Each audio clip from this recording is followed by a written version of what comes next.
From Studio DRC at the Daytona Regional Chamber of Commerce, this is the Crest of the Wave.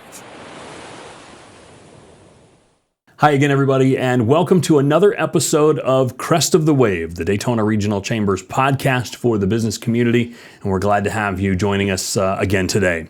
We've got a great program on tap for today. We're going to talk about a subject that is very important given all of the folks that are moving to the state of Florida, and it's infrastructure and roadways and planning and all of that kind of stuff. Very important topic for us. And I'm pleased to be joined this morning by Colleen Nicoulin, the Executive Director for the River to Sea TPO. For the time being, we understand that is going to be changing here very soon to the Volusia Flagler TPO. So Colleen, welcome. Glad to have you here and to share a little bit on some of the roadways we've got underway in the area. Yes, thank you. Glad to be here as well, too. So let's start. Let me ask you to share a little bit of background about yourself, just to kind of your journey to be executive director. It's, I think, kind of like jobs at the Chamber of Commerce. I'm not sure that kids grow up and say, I wanted to be an executive director of a TPO when I grow up. So tell us a little bit about your background and expertise and what led you to this position. Yes, absolutely. So I do have education as an urban planner. So that's where my schooling ended for me. Received a bachelor's degree from New Mexico State University and then moved here to the area in 1999 where I started my planning career. So I've been a practicing planner in the state of Florida for 24 years now, working in both the public and private sector. And the last 18 years I specialized in transportation. So I worked for the cities of Port Orange, Ormond Beach, also spent some time at Daytona State College as their facilities planner, worked for LTG, which is a local consulting firm for traffic engineering and planning based in Ormond Beach. And then I started my journey at the TPO in 2017. So I came on as a senior transportation planner with the TPO, then was promoted to the manager of operations and planning.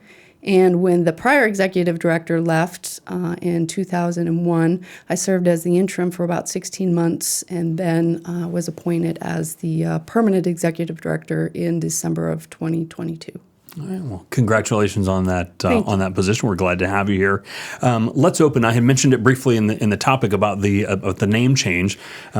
Tell us a little bit about that process, where it stands from being existing to the new name, and kind of the philosophy behind making that change. Absolutely. So we've actually had a number of name changes throughout the years. So our TPO was originally formed in 1977, and we were considered the Volusia Coastal Area MPO. And so we just covered the eastern part of Volusia County. And then in 1988, we expanded to cover all of Volusia County and changed our name at the time to the Volusia MPO. In 2004, we then expanded to cover a part of Flagler County. So just a little bit up into Flagler Beach and Beverly Beach area. And at that time, we then changed our name to the Volusia TPO. TPO and MPO are interchangeable with regards to our responsibilities with federal law and state law.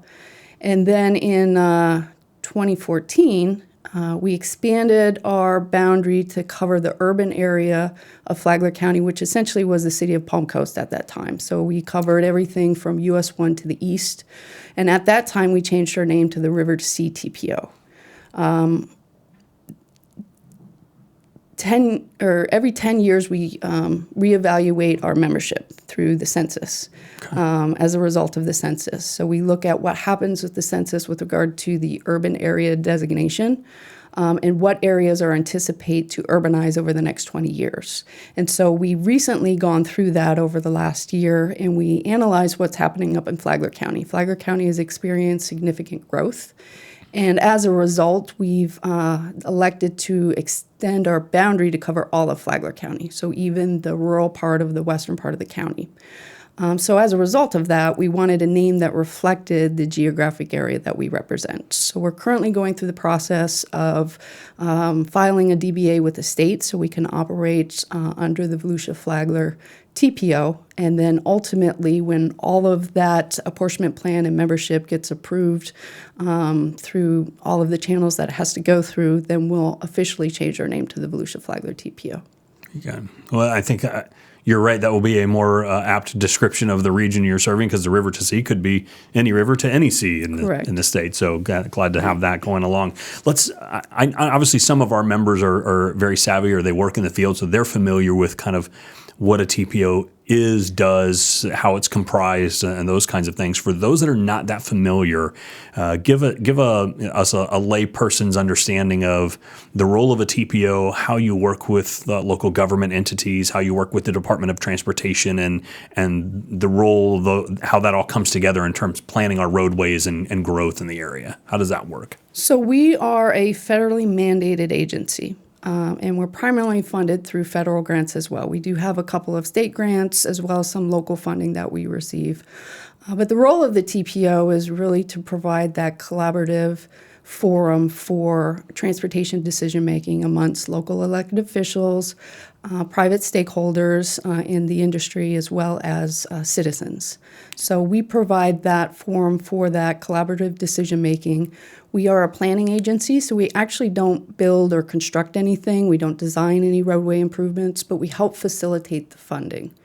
So I mentioned we're federally mandated to exist. Mm-hmm. And every urban area in the United States that has a population of 50,000 or more has to have an agency such as ours. And sometimes they're referred to MPOs and sometimes TPOs.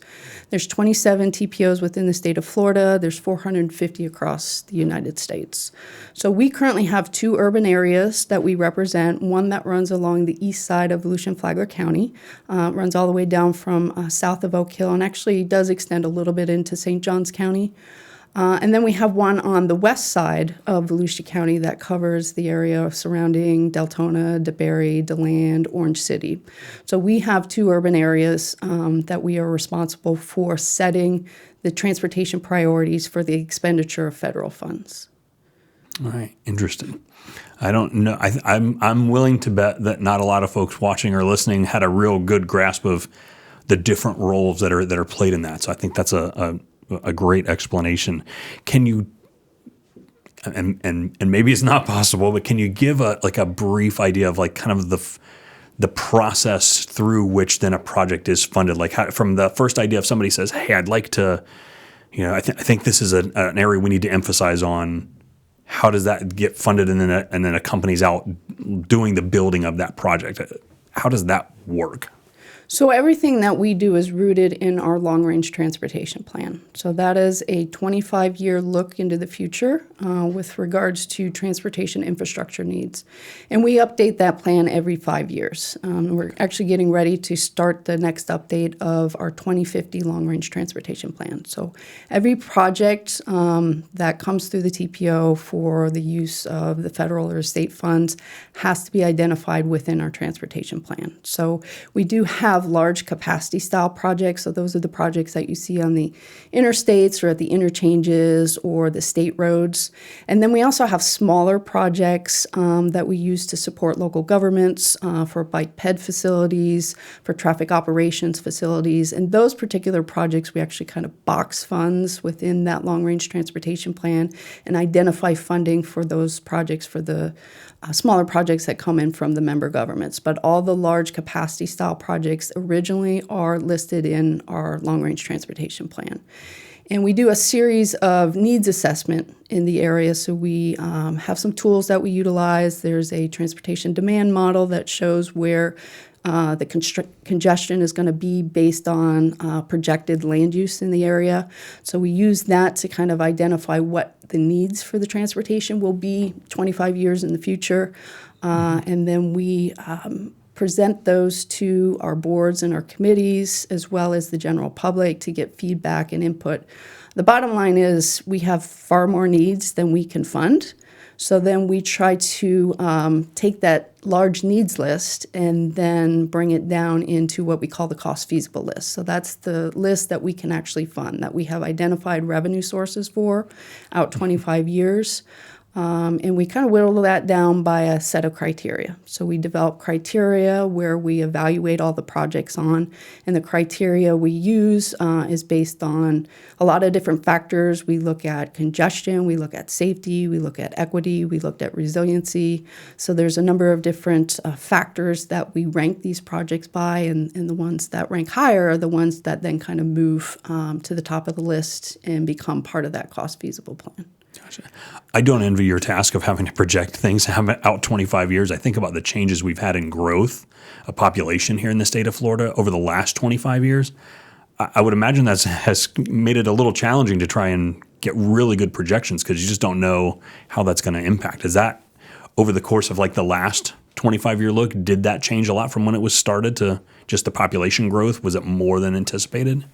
Absolutely. So, where you see the congestion now, when we were developing our plan 10 years ago, which was our 2040 plan, a lot of that growth hadn't been projected to occur as quickly as it was.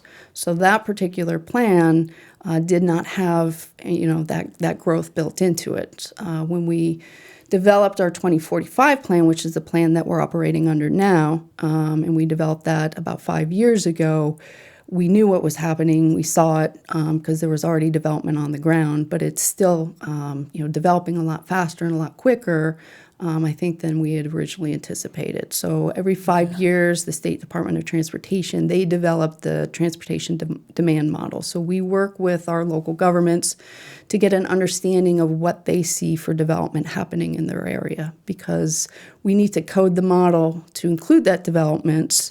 And we don't always know what's kind of in the works or the pipeline because that happens at the local level. And we don't have a role in local transportation decision-making at the local level with regards to development approvals or impact fees or proportionate fair share or development contributions.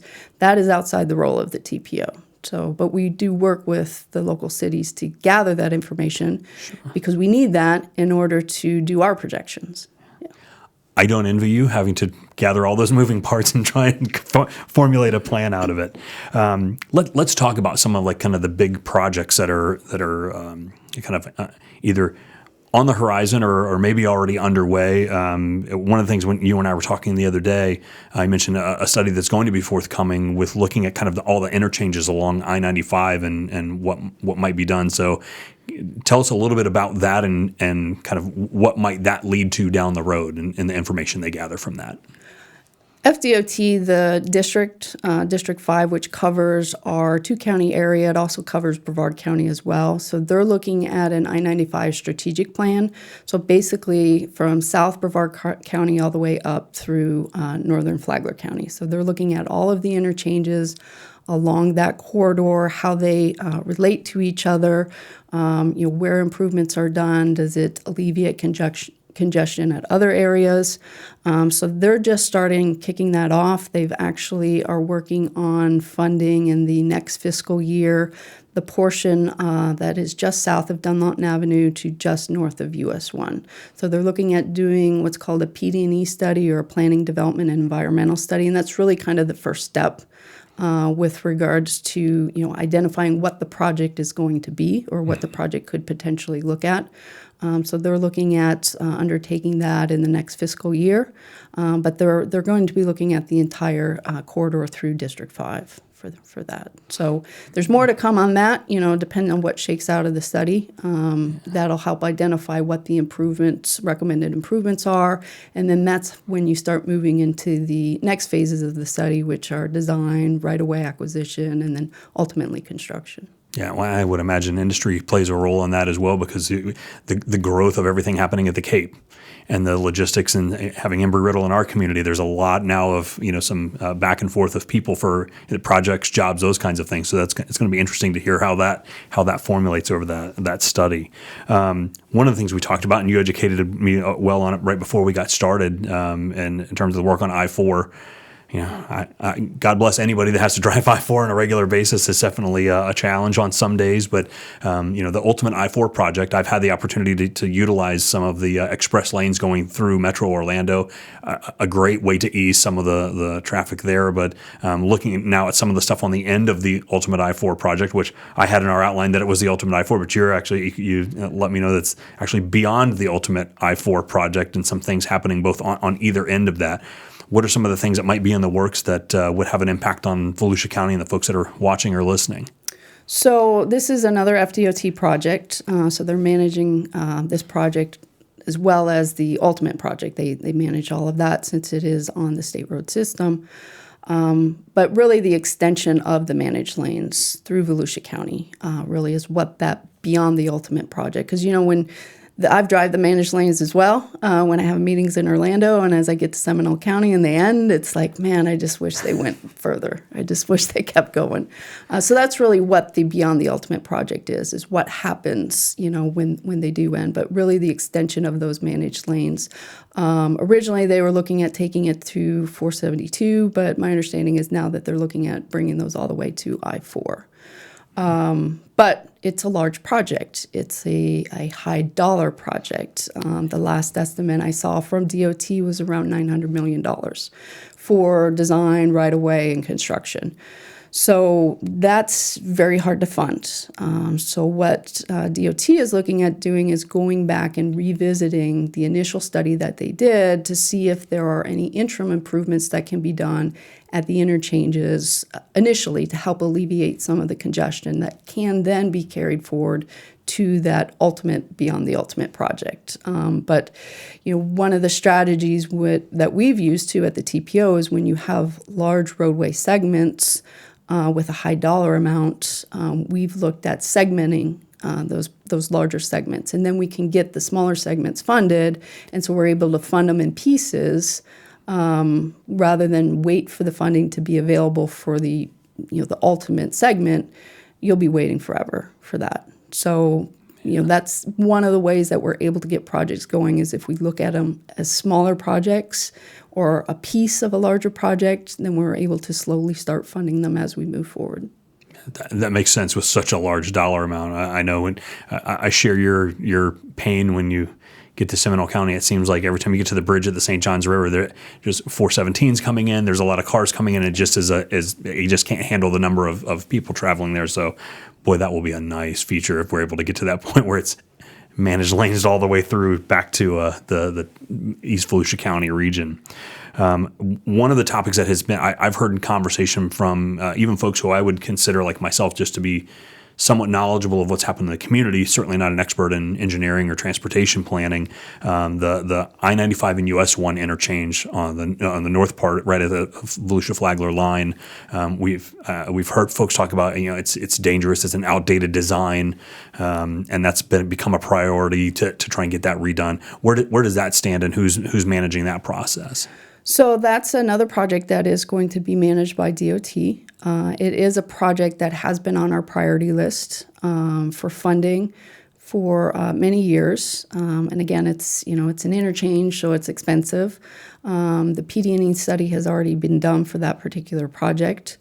We were fortunate a couple years ago during the legislative session. There was an infrastructure initiative called the Moving Florida Forward that funded 20 infrastructure projects around the state of Florida. We were fortunate to have one of our projects selected for that, and that was the I-95 at US 1 interchange. We had a lot of support from the community. We had it as a priority at the TPO. We had a number of transportation stakeholders within our area that really helped kind of elevate that project.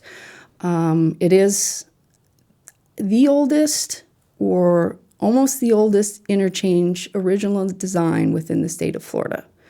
So wow. That's one of the reasons why it's so the curves are so tight, as the traffic in that area has changed. It accommodates, You've got truck traffic, you got passenger vehicles, you got bike traffic during the bike events, you got tourist traffic. So, and you got pedestrians that do utilize and traverse through there as well. So you have a lot of different mix of traffic that wasn't there originally when the interchange was built and developed. Design standards have changed, vehicles have changed.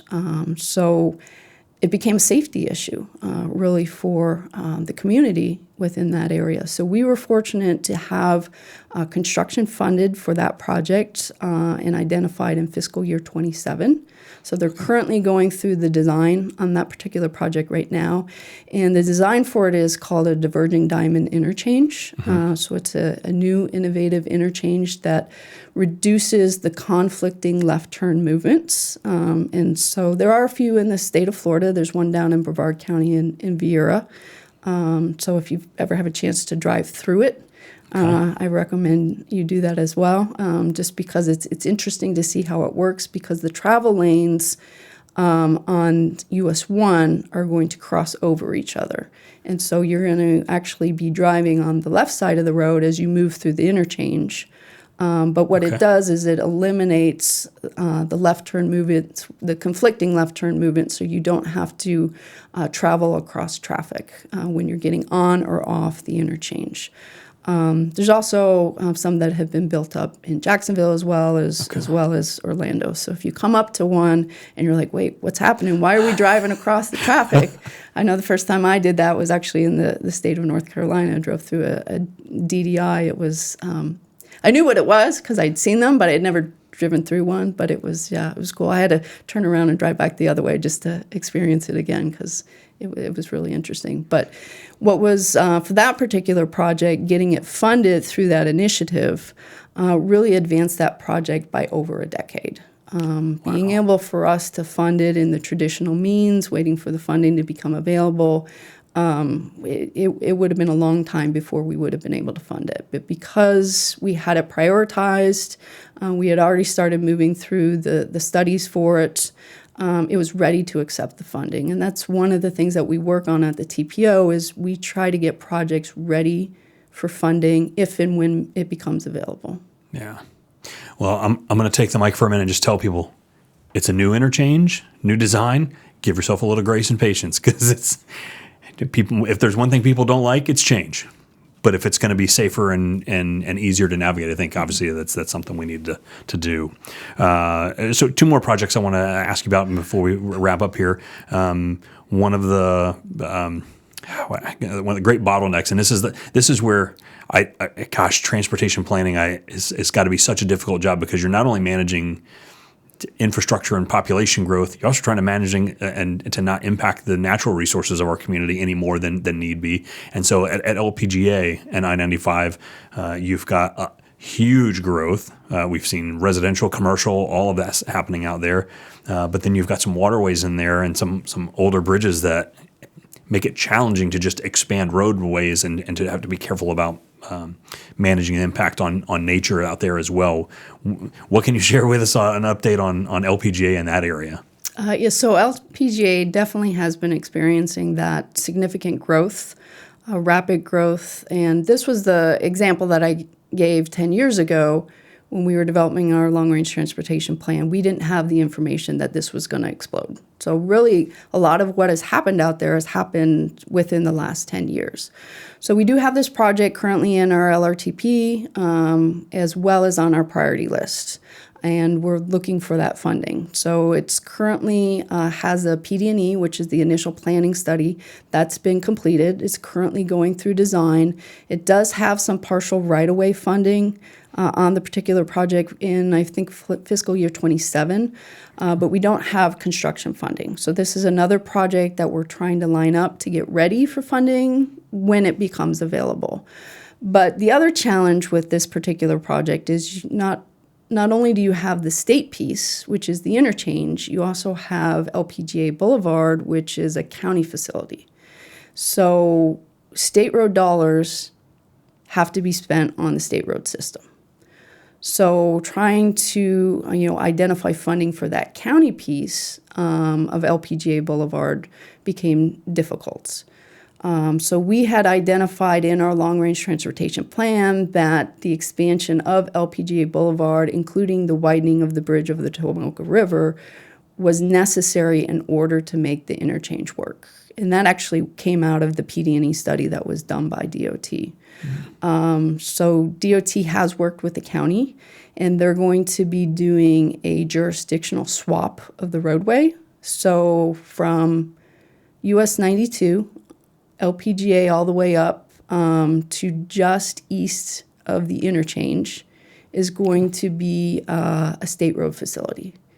And the county is going to be taking over that state road part of Peninsula Drive on Beachside, which is a state road facility, but really more functions as a local road. So they're working on doing that jurisdictional swap. And by doing that, then we can look at programming those state road dollars to not just look at changing the interchange, but also widening LPGA Boulevard all the way from US 92 just east past I-95. And so that'll be a significant improvement. So LPGA Boulevard from 92 to Timber Creek Road will go from 2 lanes undivided to 4 lanes divided with pedestrian facilities, trail facilities on both sides of the roadway. And then from there through the interchange, including over the Tomoka River, will go from 2 lanes to 6 lanes divided. Wow. So it's a large improvement. Again, it's going to be a large dollar project. I can only imagine. So that's why, again, we need to work on those initial phases and getting those complete so we can be ready for funding when it does become available. Yeah. Interesting that sometimes it's not just about finding the source of the funding. It's making ways to be able to accept funding that's there by changing some things up. That's fascinating. I can only imagine the lengths and numbers of conversations that went into something like that. So the last project I want to ask you about before we wrap up, and this is something that the Chamber has been involved in for a very long time. People have been talking about East ISB from the bridge to A1A, and it's the gateway to the world's most famous beach, such an economic driver for our community. And the Daytona Regional Chamber was an integral part of kind of bringing together a coalition of some organizations to help fast track that. So Embry Riddle was involved and made some concessions on some things that they were looking at to be able to move this project forward. Obviously, we worked with Miriam Giabi, who's, anytime you have a leader like Miriam in your community, that does a lot for getting things done in our community.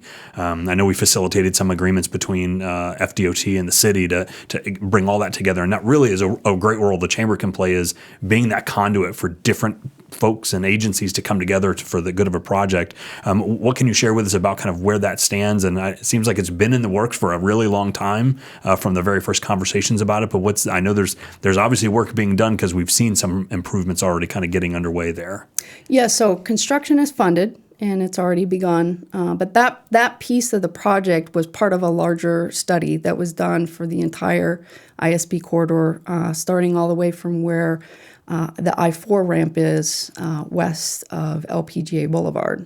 So in 2015, there was a study for that entire corridor, and then in 2017, the East ISB piece was revisited, and it was updated to look at that particular area because, as you traverse through the corridor, it's very different depending on where you are throughout the corridor.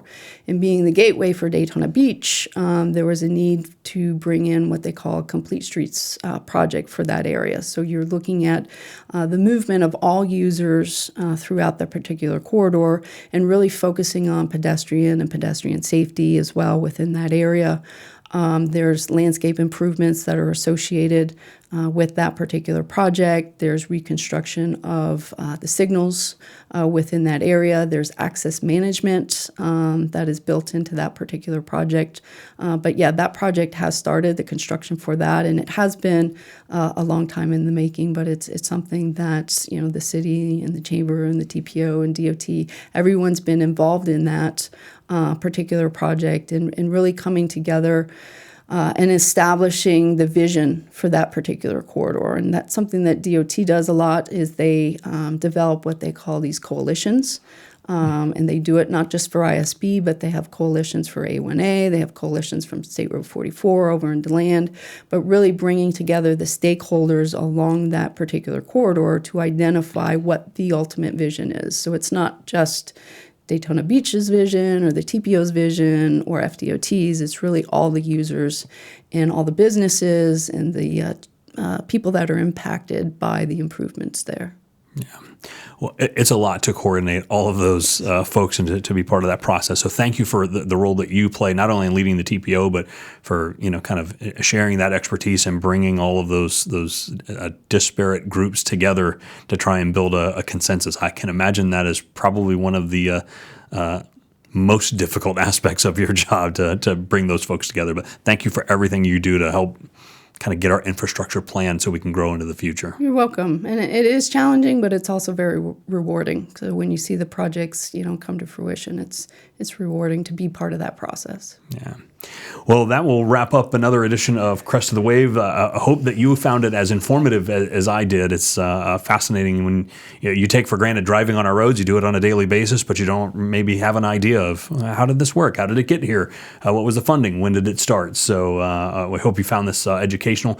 Obviously, a lot happening in Volusia County and beyond, and that part of our role here at the Daytona Regional Chamber is to bring you that information, help you be informed. It's important during election season, and it's important with working with your local municipalities and attending their meetings. So we appreciate your time and attention here on this episode of Crest of the Wave. And with that, we'll bring this episode to a close and hope that you're ready to catch the next Crest of the Wave. So long, everybody. If you enjoyed this podcast, please be sure to subscribe wherever you like to listen to podcasts.